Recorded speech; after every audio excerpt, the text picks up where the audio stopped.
toe centrifugal pump. Got motor, obviously impeller inside of here, and then coupling in here. So basically we've got our main section here.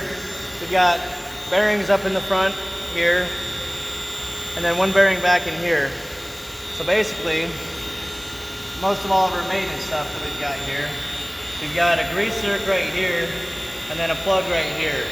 So when we go to grease this guy, we should get the unit running, make sure everything's moving good for about 10 minutes, and then we can pull this guy out, pull this guy off, and then slowly fill it with grease, trying not to get grease to push out of the O-ring in the front, because it's been known to try and escape through that way. So the grease is just going to go to the path of least resistance.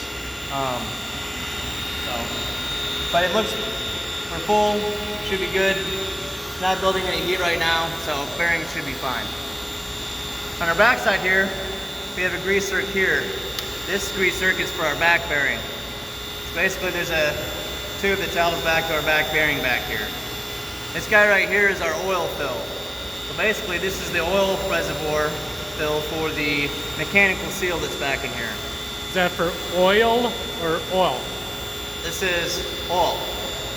And so our fill line is right here.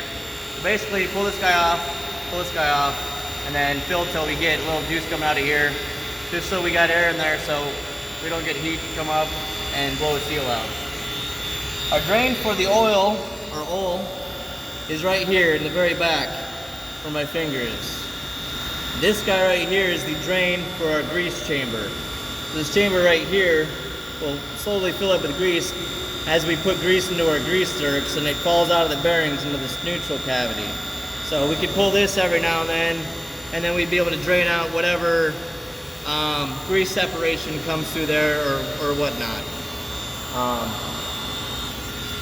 And then back in this portion is our impeller that has, if this ever gets taken apart, there's a specific furnace that needs to be met in here. And there's a port on this side here where you can reach in with the feeler gauge and get all those correct. Two mechanical seals in here. One to keep the water out of our oil chamber, and then one to keep the oil out of our bearing chamber. Trying to think what else we got for this guy. I think that was it. That sounds about it, yeah. Need some dirty in here.